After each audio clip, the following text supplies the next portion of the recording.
With Auburn adding Byrum Brown officially, they're a clear winner in this quarterback carousel in this transfer portal.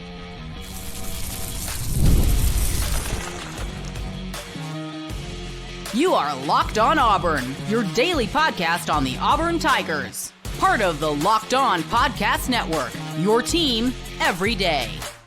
Yes, welcome on into Locked On Auburn, your daily Auburn Tigers podcast. I'm your host, Zach Blackerby, and thank you so much for making Locked On Auburn your first listen every single day. Darrell, Dapprich, Montgomery radio legend, hanging out with us as well. Where are the linemen? That's coming up, as well as Auburn adding Xavier Newsom to the tight end room. Kind of an interesting ad, some interesting ties, but also I think he fits into an overarching theme that makes sense halfway. We'll jump into that as well. But Darrell, Auburn, a clear winner in this quarterback carousel that is this portal window. I mean, early on, you saw these big names entering the transfer portal. You saw Dylan Raiola. You saw DJ Lagway. And then, I mean, even kind of your solid, okay starters throughout college football, like an Aiden Childs of Michigan State or, Sorsby from Cincinnati. And there was talk about, Trinidad at Ole Miss. And Byrum Brown was in the thick of all of this. And I just don't think he got the national chatter because it was so obvious that he was going to follow Alex Golesh to Auburn. I think if there would have been an actual pursuit, I think Miami was interested. I think Texas Tech would have been interested. I think a lot of folks would have been interested. Florida State was a place that I heard would be a great fit, but it wasn't going to happen.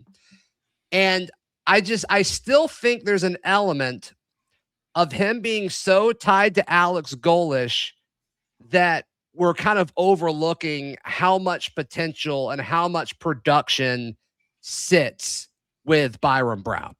Very underrated point. If everybody would not have already assumed he was going to Auburn, if there was a true recruitment of him and courting of him, it would have been right up there, in my opinion, with Sam Leavitt. He's the one that I first came to Leavitt's mind. what I didn't say. Sure. Yeah, that would have been as far as the most sought after. And it's ironic that because it was pretty much a predetermined deal, like Pavia.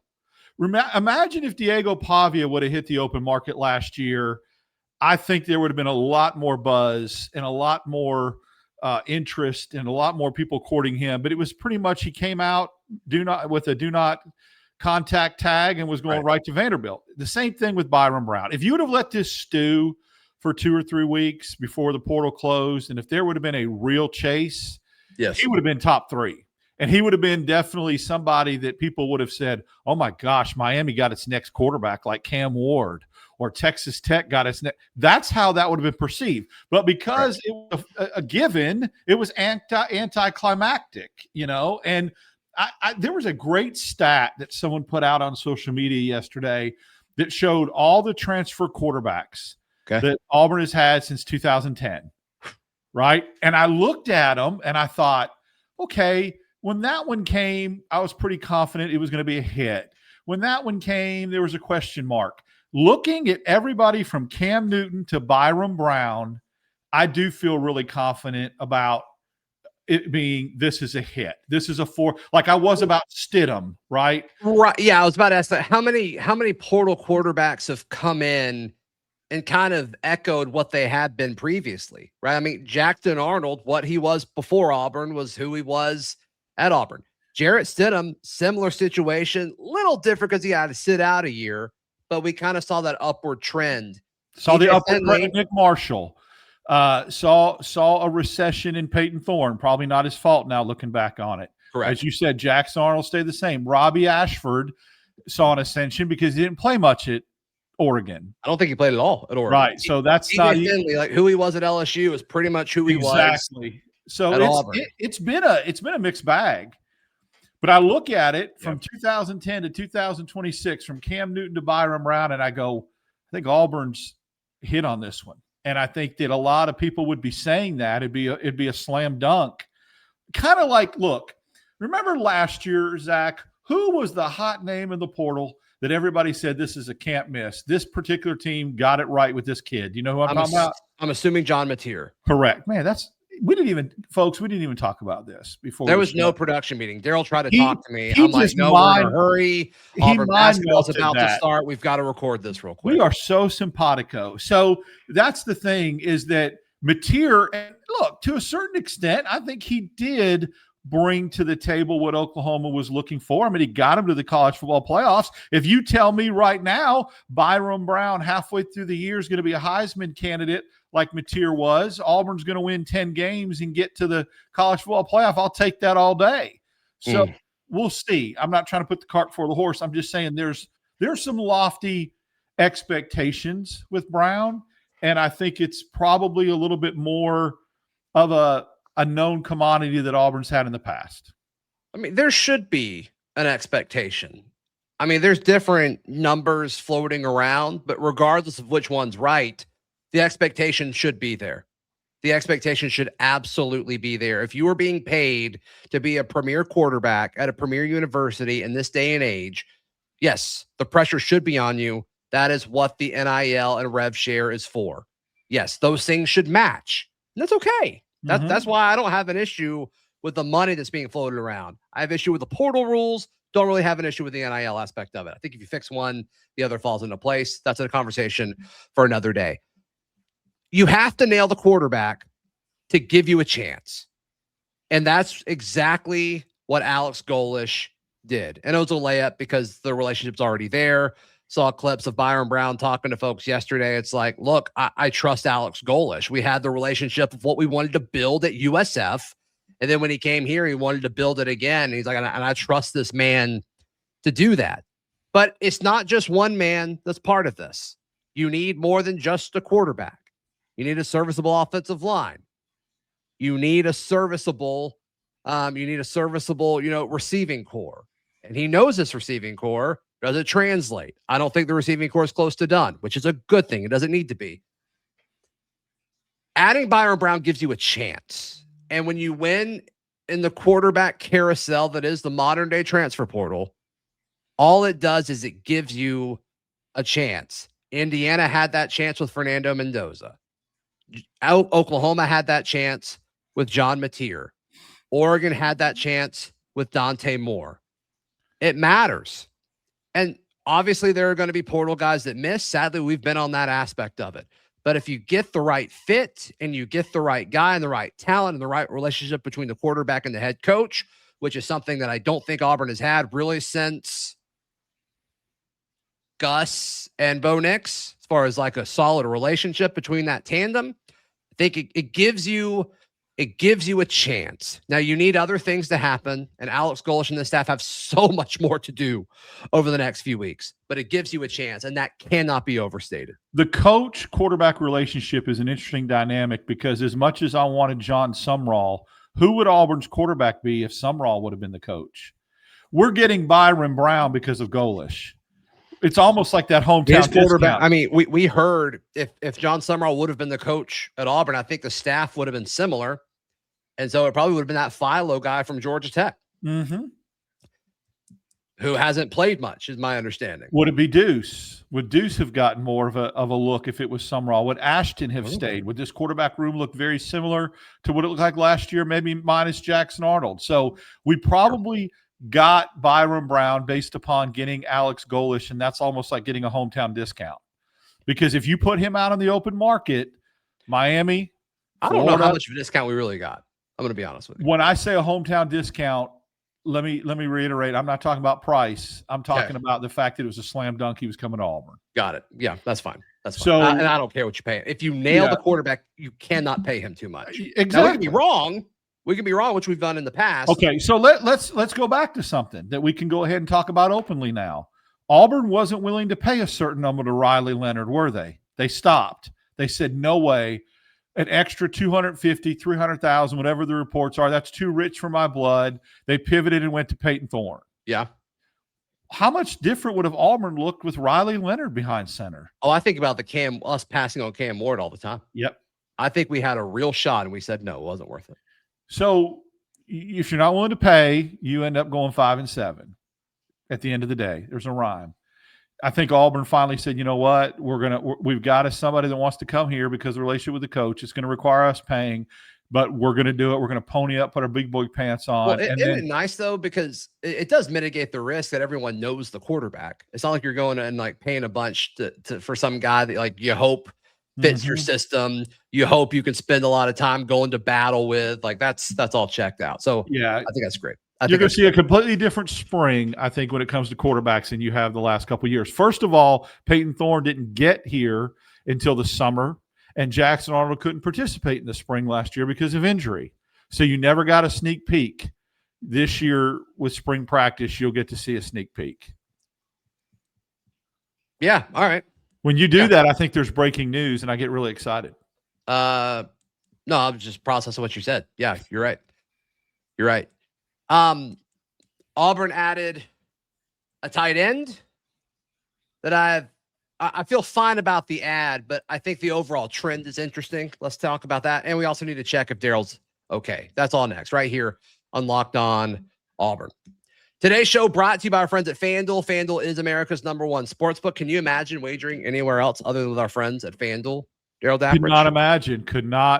I personally cannot either. Yes, they've got the Friday deals for the NBA happy hour stuff every Friday from 6 to 7:30 Eastern time. We also got playoff odds. The New England Patriots, a 3.5-point favorite at home over the LA Chargers. Your Pittsburgh Steelers, a 3-point dog. Should be. Against the Houston Texans. Houston's won 9 in a row, and that defense is playing lights out, but I'm hoping the weather plays a factor. Yeah, I'm sure it will. And I think New England, for the record, is skull-dragging Los Angeles. That 3 is way too low. Music to my ears, my friend. Yep. Visit FanDuel, the official sports betting partner of the NFL, and grab your profit boost pack every NFL playoff game day. Today's show also brought to you by our friend at Kia Autosport of Columbus. If you're in the market for a new vehicle, I'm gonna make this easy for you. Don't overthink it. First stop needs to be Kia Autosport Columbus.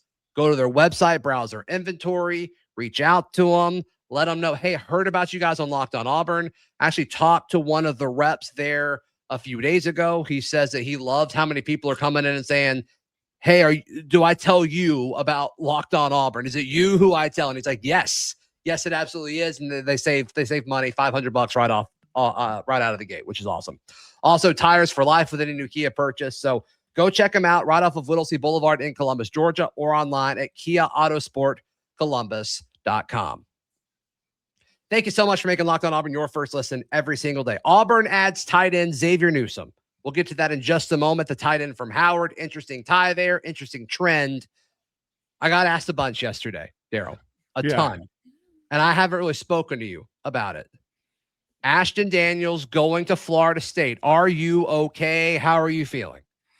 I think he's in good hands with old Gus, right? I think old friends with old friends. I'm a little disappointed that he didn't want to stay, and I get it. I get it. I think that if Deuce Knight would have been a two-horse race between him and Deuce Knight, he stays, and he doesn't have a problem mentoring Deuce Knight. I think bringing somebody in over the top of him. So I hate to see him go. I thought he was a really big team guy, and I was very excited for him with some of the success he had statistic-wise at the end of the year. But at the end of the day, his visit at Florida State with the Auburn backpack. Did you see that? Yeah, that's interesting. But at the end of the day, still 0-4. I mean, not his fault, but it matters. 0-4, 0-3. Huh? Said 0-4, 0-3. Me and you talk about this all the time. You forget that he started against Kentucky, right? Vandy, Bama. Oh, right? You're right. 0-3, not 0-4. Sorry, I had the extra loss in there because we used to say 0-2, and then it was right. Yeah, we added one somewhere. Yeah. You're right. Xavier Newsom, a former Howard Bison, now an Auburn Tiger, tight end, great size, great frame, 6'6", 240 pounds. If you're a stat sheet guy, you're not going to like this edition. 1 catch in 2025 for 9 yards. You're not going to like that. But obviously, you hear Howard. It's like, okay, wait, what was the tie that Auburn had to Howard? Larry Scott was a head coach at Howard. He's now here to be Auburn's tight ends coach. So head coach of a program for multiple years, knows this guy inside and out, goes to coach a position group, follows them.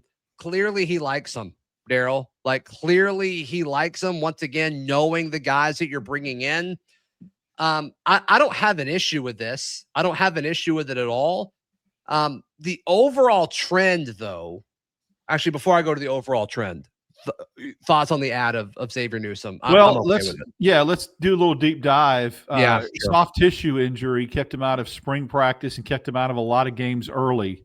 So he really didn't find his footing and get healthy till middle of the year. Tremendous upside. Here's something intriguing. I'm not saying this is going to happen, but this is a guy that was a highly, highly touted and recruited pass rusher on the defensive side of the ball. So you never know. You put 10, 15 more pounds on him, and maybe he switches to defensive line, right?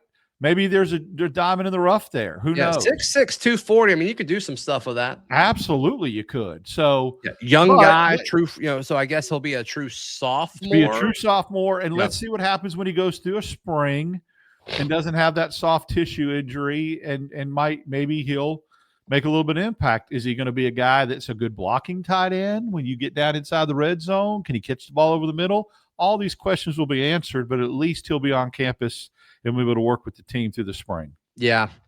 The overarching theme here is I love that this coaching staff is bringing in guys that they know and trust and believe in. I love all of that. I'm a little surprised with how young everyone is so far. Like, looking at the position groups that don't have a junior or a senior, wide receiver, tight end, the only junior or senior on the offensive line that we're assuming is Tyler Johnson. No defensive linemen. Malik Autry and Jordan Crawford are the elders of that room. No edge. Jared Smith and Joe Phillips, true sophomores, the elders of that room. Linebacker, you have Xavier Atkins and DeMarcus Riddick. And the DBs, you have Champ Anthony and Rayshawn Pleasant as the lone seniors in that room. This is an incredibly young roster. And you've continued to, like, the staff has made a priority to keep the young guys from the pre-existing roster. And then they've brought in the young guys from places from their previous stops. No vets in here yet. Will that change? Yes. It'll change. Yeah. But the early theme, I do think, is interesting. Because they haven't had an opportunity to be shaped and defined by a losing culture. You still got to bring in older guys at some point. You do, but they may be older guys that have been part of winning programs. What I'm saying is, when you talk about Auburn wanting to really put a focus on retaining some of the younger guys, it gets tough to be around a program that's lost 3 or 4 years in a row. You start to get a little bit bitter. You start to get a little bit different. So I can see the emphasis on that. I agree. It's a little puzzling to me that from a portal standpoint, they haven't loaded up on a lot of juniors and seniors, but I think that's coming. Because remember, I think there's 20 slots still available to fill.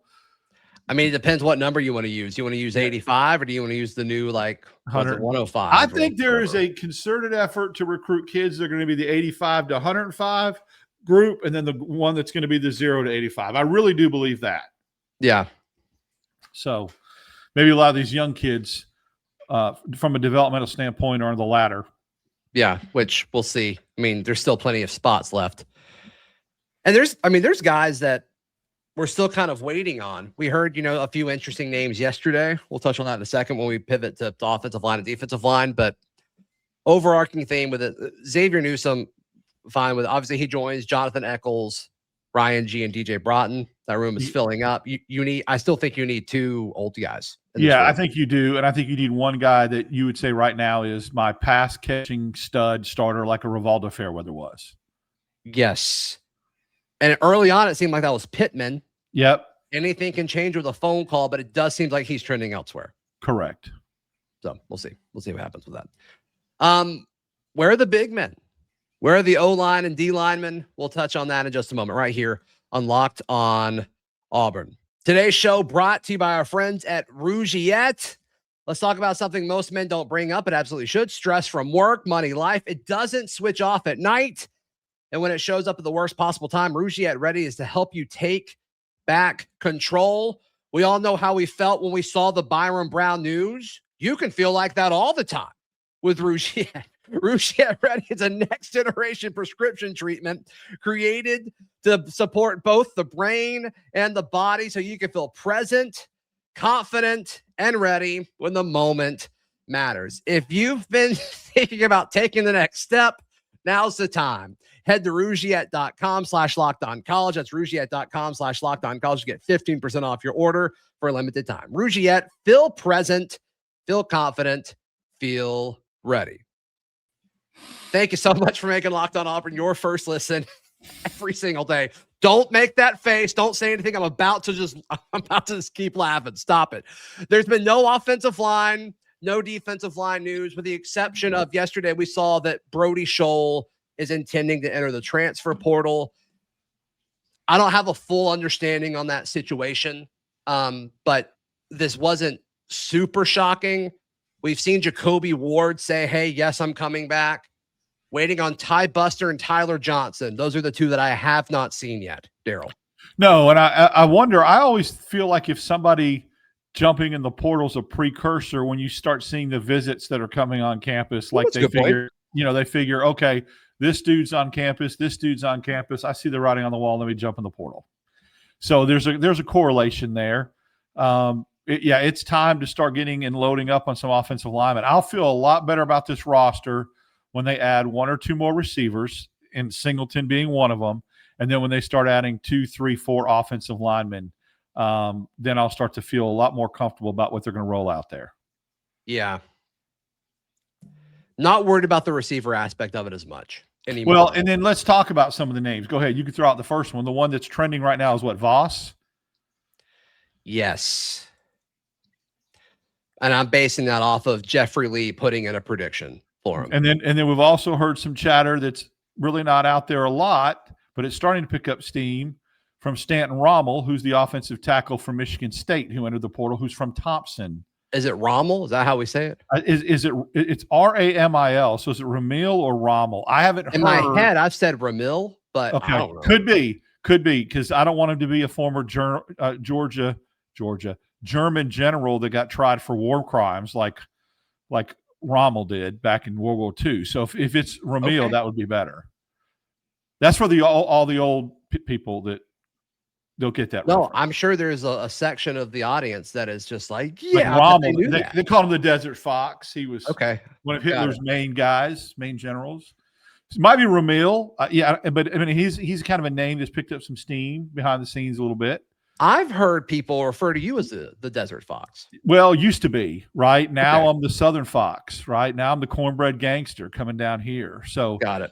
And then the kid from Ohio State, who, if I pronounced Rommel incorrectly, I dang sure ain't pronouncing his name right. Yeah, right. I mean, you just need so many. You need so many. I just like throwing out names from people that we hear are coming to visit so people can kind of track them. It seems like offensive linemen, though, they just kind of pop up. Yeah. In the past. They do. Which is fine. Which is fine. That people one have year, asked about that element of it is like, how do you like, I was asked when I went live a few days ago, and I thought it was a great question. And it was a good conversation about, it seems like Auburn's falling behind on the visits compared to other places. And I'm like, how do you know? I mean, in high school, the recruiting writers spend years building relationships with these recruits. And so you can just text and ask the kid, like, whatever question, and they just have built trust that they're not going to get burned for it. The portal's not like that. There's no time to build relationships with these guys. And so you can stand outside the facility, and they do, those guys do a great job with it. But a lot of the times it's like, they decline interviews because like they don't have a relationship with any of these guys. It's and so quick. It changes a lot. It changes so much more quickly. For instance, I'll give you, we're not talking about that position, but yesterday there was a real optimism that Jace Brown was going to take a visit to Auburn, and Auburn was in play. Yes. Last night he commits to LSU. Right. So it changes a lot more quickly than it did with high school recruits. Yep. So it's an interesting dynamic. It's very different. Which isn't bad. It's just different. And so the reporting is I don't think you'll push back on this. Like the reporting it's not as good because it's not as thorough, because it can't be. The relationships aren't there with the people putting out the news. It's not there. Even with the national guys, they're only reporting what the schools are telling them. And the agents too. Or agents. If you have great relationships with agents, for instance, the Drew Rosenhaus firm. Yeah. If you're a national writer that has a great relationship. Now, here's the problem with that. A lot of these agents are NFL agents. So a lot of these college beat writers are not Adam Schefter and Chris Mortensen and some of these guys that had great relationships with NFL agents. Mel Kiper, they don't. And so they have to gain that. Cam Coleman's agent has got a ton of NFL clients. So that's a different deal too, because the agent could be telling you something just to benefit their client and you don't know. In the NFL, it's a little bit different. Although the portal is starting to mirror free agency, so I get it. Yeah, but how fast do things change? It's like a rushed free agency. Yeah. Same thing. So there's a definite comparison there. Absolutely. Sure. Absolutely. We're recording, full transparency, we're recording this before the Auburn basketball game. So if you want to get a recap of that, it was late. That's up in the feed, the reaction. So we stayed up late and did that. So be sure to check that out. And of course, if anything happens during the basketball game, as far as an announcement or whatever, we'll put up a show later today addressing all of that. Darrell, Dapprich, how can people check out everything you've got? Wednesdays and Fridays with you, my friend. Basketball live shows, Sunday nights, the Barncast, having a really good time with that. So just a lot of good activity and content. And just during this time of the year, I think we're getting some bonus babies in there, right? So we may go live at any time during the day, like we did with Byrum Brown yesterday, right? Yep. So there you go. Bonus baby is what those are called. Bonus babies. Yeah. All right. Hey, if you never miss an episode, the Everydayer Club is built for you. You can get Locked on Auburn ad-free, plus members-only Discord access and more. Head to lockedonauburn.supercast.com. It's also in the episode description down below on YouTube and on audio. We'll see you next time. This has been Locked on Auburn.